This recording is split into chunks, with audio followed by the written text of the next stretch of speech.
Now, on day 19th of this war in Ukraine, we're looking at Russia only widening its attack against Ukraine.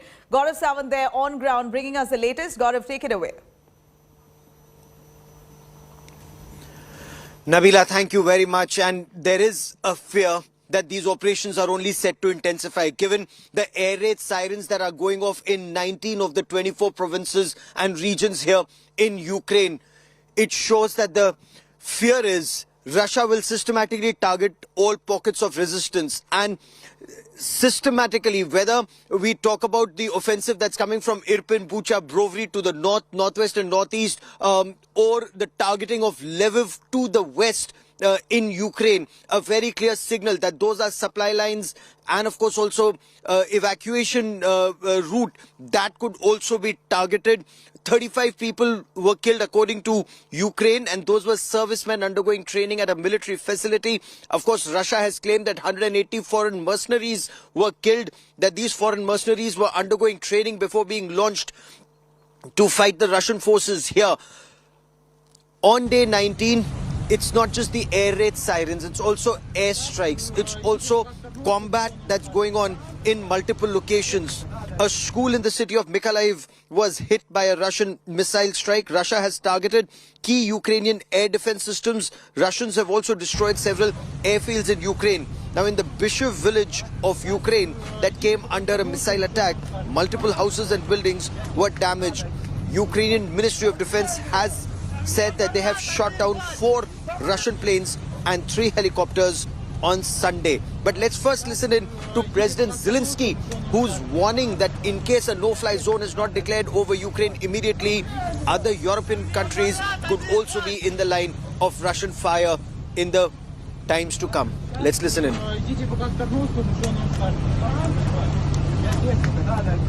Неділя, але хто зараз зважає на це? 8 років. Important about today, about war. We will win. Glory to Ukraine. We were able to evacuate nearly 120,000 people using humanitarian corridors. The main task now is Mariupol. Our diplomatic effort is focused on aid to reach the city. Росія втратила тисячі одиниць військової техніки.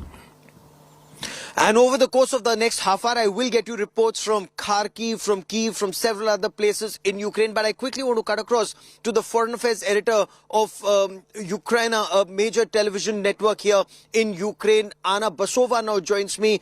Anna, are we still hearing these air raid sirens and explosions going off in the background? What can you tell us on day 19 of the conflict? Hello and thank you for having me here. Yes, we still hear air raid sirens in Kyiv. I cannot say that they have intensified. They are pretty much the same. Sometimes they are more frequent, sometimes they are less frequent. It doesn't mean that we are having shelling all the time. Hearing an air siren means that the probability of air bombing is quite high, but in the radius of around approximately 100 kilometers. That is why air siren doesn't mean that we are in urgent danger. But yes, we hear them, we still do, and people sleep under air sirens. For instance, today night I misheard the air siren, but it was at 3 a.m. according to Kyiv time. So that's how it's happening. The city itself is not being shelled, fortunately, and the atmosphere has come down. I cannot say it's gonna intensify. At least it doesn't seem so, but we'll see. Oh, absolutely. Anna, yesterday, Alexei Kuleba, the governor of the Kyiv region, ordered evacuation of civilians and non-combatants from Irpin and Bucha. What more can you tell us about that evacuation and why these particular areas, ma'am? They are evacuating people from the hottest points on the battlefront, as Irpin and Bucha are partially occupied by Kadyrov mercenaries from Chechnya. Moreover, Kadyrov himself is told to be somewhere close to Kyiv. at least in his internet addressing to Ukrainians, he claims he's somewhere in Kyiv region. Irpin and Bucha are being continued to be shelled, but they are still under Ukrainian control. There are numerous damages, numerous buildings have been destroyed so far. Sometimes they interrupt the evacuation, but all in all, more and more people are being taken away from there, and the satellites are under control of Ukrainian army. How, the talks that are likely to take place in a couple of hours, we are told this is the video conferencing round. What are key expectations from this round of talks? And if there is forward movement, if at all, would that only be once the heads of state, President Zelensky, if and when President Zelensky and President Putin talk? First of all, I don't expect these talks to take place. I mean, between our president and Putin, it's hardly possible that he comes out of his bomb shelter in Rubble, where he's told to be hiding from everyone, from the world. Secondly, the conditions Ukraine will insist on in each and every negotiation round remain the same. It's withdrawing all the troops, and it's giving back our territories that are currently occupied, including those in Donbass, and of course including Crimea, occupied and annexed 8 years ago. Russia, of course, will not seize any single square meter of the occupied territories, and that is why I'm pretty sure right now that there will be no sense in the upcoming talks. And in your appreciation, and since you're also regularly in touch with the Ukrainian armed forces, how long can they withstand this Russian assault, given that West is also being targeted, the western part of Ukraine, Lviv axis is being targeted, which means resources coming into your country, the javelin and and the other missiles that are so desperately required. Is the country, the supply is not infinite. How long can Ukraine hold out in your appreciation? We cannot estimate. All I know that Ukraine has enough to withstand the Russian aggression, and about the supplies. Currently, we are being told that there will be no supplies, but at the same time, our defense ministry says it will never ever reveal the information about war supplies, including weapons, javelins, etc., because it's information that can be misused by Russians. That is why I tend to believe that they simply do not reveal what they have, and I prefer they continue. Anna, stay on with me for a moment. Let me now cut across and bring you this report from Kharkiv. It's not just one area. While the focus does remain on the capital, Kyiv, and that's being targeted, but Kharkiv and many other areas are also being targeted. What's also a cause for concern, and we'll talk to both Anna and Maria, who will join us in a moment from Kyiv, about how Russia is not just taking or trying to take control of territories, including Kherson, but it's also trying to turn mayors to work for the Russian establishment. I'll come to that report in just a moment, but before that, this ground report from Kharkiv. In a local area where there is no another military installation except of residential buildings, TV tower, new business centers and students' residences. There is the same 5-floor building where my father grew up and still lives my grandma. And here, 2 steps away, stands Dovzhenka Cinema, where every week I went to see new movie with my friends and family. It's terrible to see that because of imperial ambitions of one little cohort, it all collapses. I don't think anyone wants to be deprived on what makes you happy. Let's stop it together. Everything will be Ukraine. And India Today is bringing you 360-degree perspective of what's happening on ground.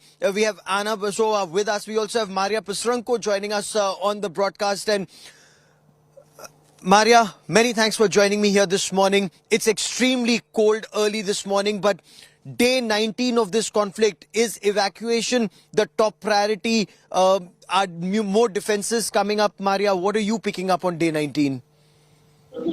So day 19 doesn't really stand away from any other day during this recent a week already of Russian invasion. So it's been the same thing. People are still trying to evacuate. We see the lines and see the a lot of people actually standing in the central railway station here in Kyiv trying to evacuate. We see a lot of trains, and even more routes are being added by the Ukrainian railway company to bring people out of Kyiv.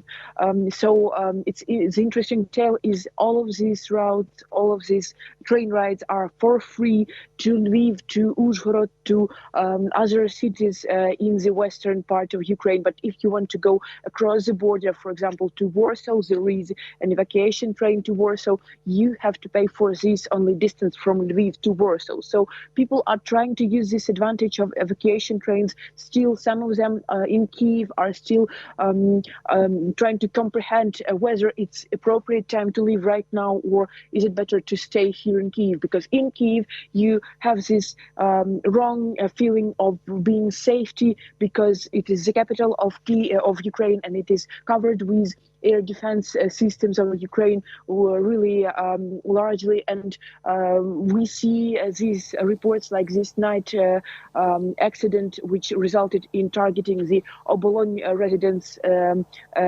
residential building, actually, with casualties. So these incidents happen from time to time in Kyiv, but we do not here have the situation as terrible as, for example, in the eastern part of Ukraine, where Mariupol is partially just bombed, and there are no connections, no water supplies, no food, no nothing in the city. So people are there under the siege of Russians. We see the terrible situation in Kharkiv, where half of the city is also bombed. The center is looking terrible, Yes. and we still are receiving the videos of these ruined buildings just in the city center of Kharkiv. So Kyiv right now is kind of a safe spot for now, but the great risk of Russians coming closer to Kyiv, which is continuously trying to do, is still upon us. And still in Kyiv, you can hear the talks about the fear of actually this Russian invasion. Though the city council, city administration says that even if the Absolutely. So it's safe for now. How long will it remain safe? Is the point that you're raising. Stay with me, Maria. Anna, before we take our next report on what President Zelensky is saying, and he's visited a hospital, we'll get that report for the benefit of our viewers. But I want to understand from you, the Russians appear to be mounting a multi-pronged offensive. You know, there's the north axis from which they're moving forward. They're already at Irpin, Bucha and Brovary outskirts, or they've occupied parts of Irpin and Bucha, as you said. There's also supposed to be, or there's talk of a southern advance, an amphibious assault. The Russian Black Sea Fleet is reportedly blockading, Ukraine's access to the Black Sea. What can you tell us about the mayor of Kherson, who's apparently been turned? The mayor of Chernihiv apparently committed suicide. He didn't want to work with the Russians. Some other mayors have been abducted. How do you look at these developments that are taking place? I can't say that it's about developments. It's just about unfolding, but I cannot name it as Russian progress. Yes, Kherson is currently occupied, but people, the locals, do not accept this newly so-called administration. They keep on making demonstrations with Ukrainian flags, even in spite of the danger of being shot by Russian soldiers. In Melitopol, where the mayor was kidnapped and no one knows of his destiny right now, they try to instill their Russian-oriented mayor from opposition bloc, but they didn't succeed as well. They didn't manage to succeed. And yesterday night, About 200 tanks were Russian tanks were bombed and destroyed by Ukrainian army. The same happens in, as far as I remember, in Melitopol. In Melitopol, yeah, that's what I was talking about, Melitopol. So Yes, you see, there is urgent resistance of the locals who do not wish to live under Russian oppression, and that is why I'm pretty sure that they will not succeed, and that is what the war analytics tell as well. And that's exactly what President Zelensky also said. He visited the wounded soldiers at a hospital. He walked across to these injured soldiers. This was an attempt to boost their morale. He clicked pictures with them, spoke to them, also said that glory be to Ukraine. He said Ukraine will not be subjugated. Ukraine will not give up. Let's listen in to President Zelensky. I'll get you much more on this story. Anna and Maria, stay with me on the broadcast. Let's listen in to President Zelensky.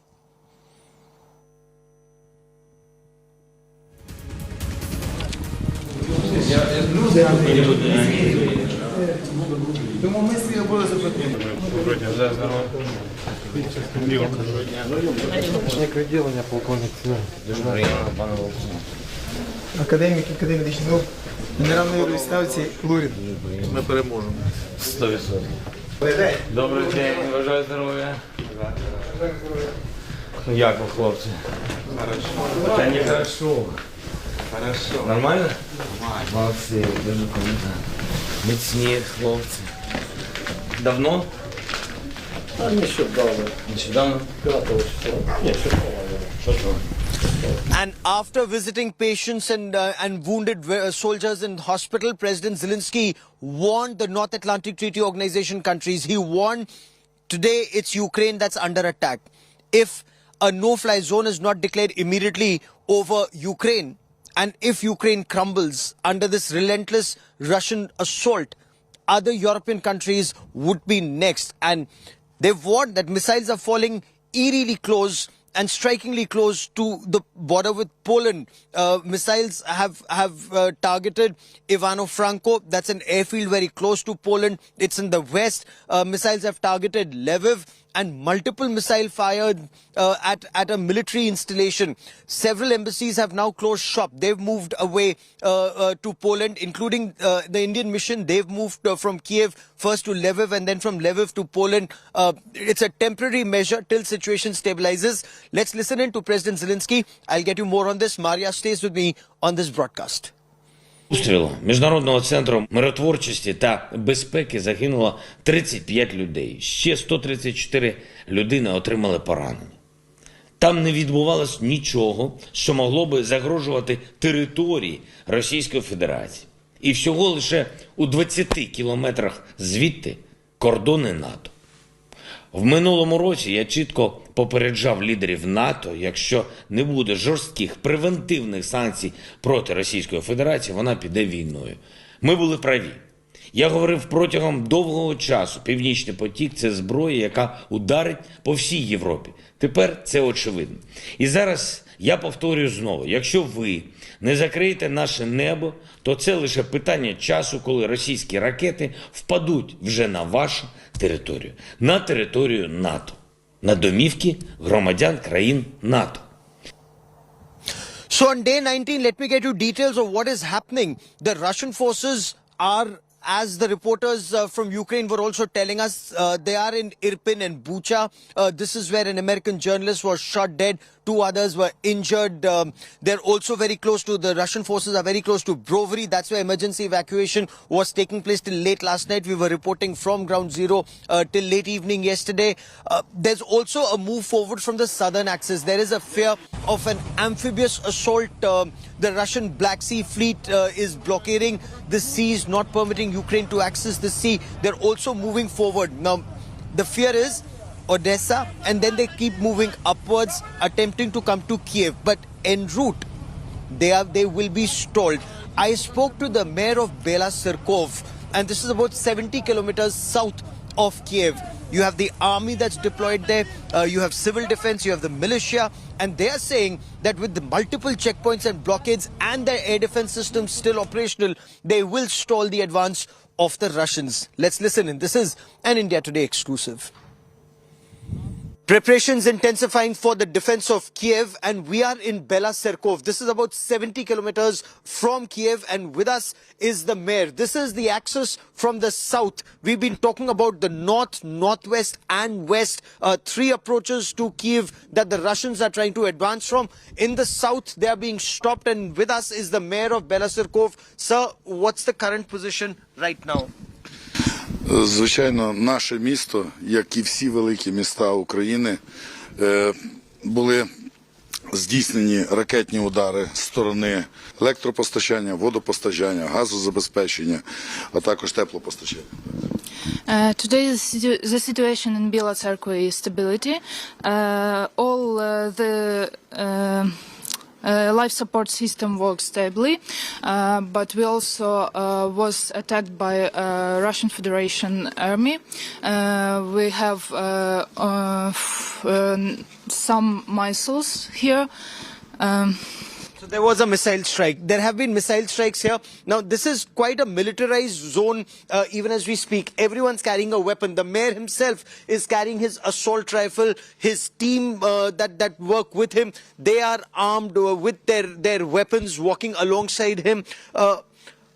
Is a Russian invasion or a Russian attack from this flank also expected, like Brovary or in Irpin and Bucha? The Russians are trying to advance from there. What about this place?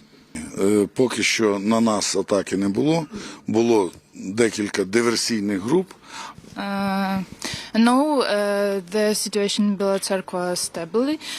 We had some sabotage groups, but now it's liquid.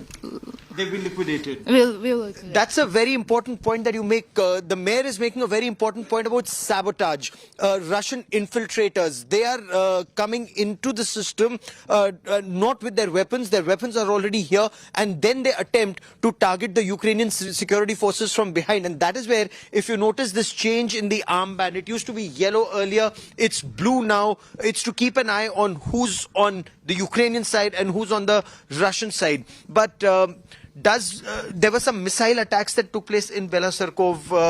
What was the damage like? 3 людини загинуло, на жаль, і 12 людей поранено. Також, є зруйновані будівлі і, звичайно, we have 3 deaths and 12 wounded. Some building is destroyed, but you're fighting on. Yeah. Okay.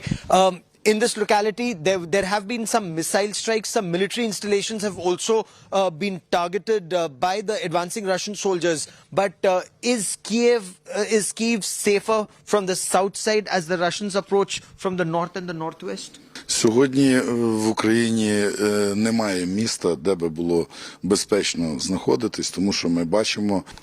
There are today no safe cities here in Ukraine because we see that missiles attack is on the west, on the south also. Well, that's an important point. For speaking to us here on India Today, Mayor, many thanks, sir.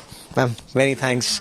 So, protecting the city, but making a very important point. No city is safe from a Russian missile attack. These attacks continue, but ground forces are being stalled at multiple locations. The pitched battles for the control and defense of Kyiv continue. With cameraman Pawan Kumar at Bela-Serkov on the southern axis to Kyiv, Ukraine, Gaurav Sawant for India Today.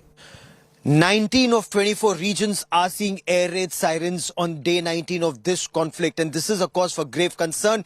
People are already taking precautions. India Today's Foreign Affairs editor Geeta Mohan reports from one such bomb shelter at a metro station. We bring you this ground report.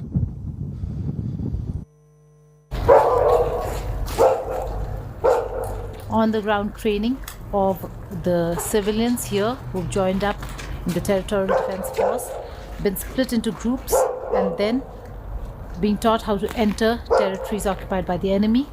Начебто ми маємо нажати. Так. Дві групи готові. Розділились на четвірки, стали в бойову позицію. How's the deployment? How does the deployment take place? Справа в тому, що у нас є безпосередні блокпости неподалік від нашого тренувального загону. Вони туди вже люди виходять буквально з першого дня. Ми як заїхали сюди вперше, то одразу стали і почали нести службу. Around the training base there are some points on which guys are already working. As soon as they're finishing all the levels of the trainings, they're going on the first on the red block posts. The best of them are coming together and going on some missions. Okay, so the best of them go for missions and others are sent to checkpoints. Hide behind bushes, buildings, whatever they can find and move. Ensure that they have all eyes around. That's why you see one person who always has his back to the team, and the one leading then leads them to the to where they have to go. So they're being trained in how to encircle the enemy from various places and then attack, launch their attack. A very significant and important training, because these very young people from the community, young, old from the community, are going to be sent to various checkposts, and should there be infiltration by the Russians, this is the tactic that they have to employ to ensure that they encircle the enemy and take them down. In one of the undisclosed locations here in the Kyiv Oblast, Geeta Mohan reporting for India Today. We are here at the metro station to see how people over here are taking shelter. If you come from upstairs, it almost feels like there is nobody, but the moment you enter the metro station, they've made their people who these shelters are housing to keep them warm, also to keep them safe. Most of these metro stations now have become bomb shelters as well. So a lot of them living here in the metro station, in the metros. If you see, that's the metro right behind me, and you can see it has become home to a lot of people.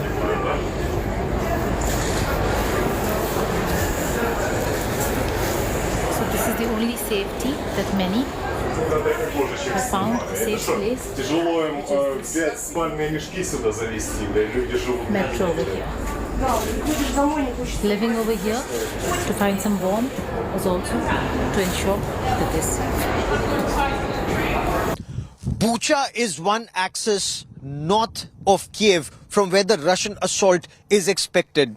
As Anna Vasova was just telling us on this broadcast, that you have the Russians and the Chechen fighters already inside. Now, Irpin, Bucha, Brovary are the three axes from the north, northeast and northwest from where the Russian forces are advancing. And India Today's contributor Rajesh Pawar is on ground zero.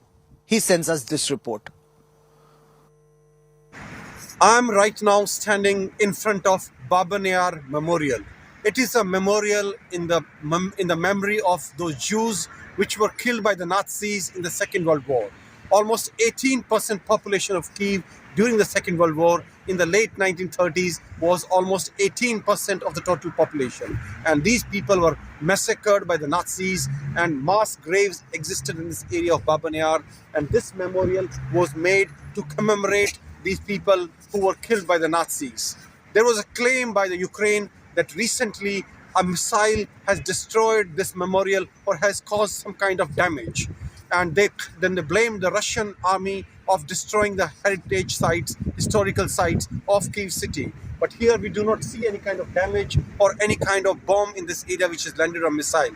Just behind this, a few meters away, about 200 meters away, if you can see, is a TV tower. Maybe it was targeted and maybe something fell between these two things, between the memorial and the TV tower, which we cannot see right now. If you see behind me, this is a new memorial at Babiar, which was made to commemorate the barbaric murdering of Jews during the Second World War by the Nazis. And this is a new memorial which was made by the government after Ukraine became an independent country. Ukrainian government alleged that Russians are destroying historical sites, and they gave an example of Babi Yar, that Russian missile or a bomb fell here. If you see towards little away, just 100 meters from here is this TV tower, a huge TV tower, which is a communication center and becomes a legitimate military target. Probably it was being targeted and something fell near it. But as far as Babi Yar is concerned, I have gone all around and I've shown you on camera, it's totally safe. I'm standing in front of a TV tower inside the Kyiv city, which was targeted by a Russian missile a few days ago. But this missile missed its target just by about 25 to 30 meters. And the result was the TV tower is totally safe and standing. But see what happened to the nearby area. You see this pole? This pole is become totally black, it's all gone. And a similar pole was there in the far distance, if you see. And see its portion, other part of the pole went so far and near the car, if you can see, lying on the road. So this is the kind of damage it has done. And if you look around, the buildings have also been damaged. Bring it this end and look at this car, the state of this car. This car has been badly damaged too, totally. So anything in this area was totally blasted, but it missed its main target, which was the TV tower, just by 25 meters. So this is the kind of precision today's military technologies need if they want to hit the target without any collateral damage. I am right now crossing the metro station of Brest-Reka, which was hit by a Russian missile a few days ago. The whole area is in shambles, lot of damage, and we are not allowed to film here. So, but I'm trying to do it from a car. I want to show you a lorry, the way it has been hit, it is burnt. It can be seen now. See the situation. This is how a lot of debris all around, and the whole area is in shambles. And this is metro station Brest-Reka, inside the Kyiv city. It is right inside the Kyiv city. And this is a missile, a massive missile, probably a cruise missile, which hit this area a couple of days ago. And Russian airstrikes have led to massive casualties and damage here in Ukraine.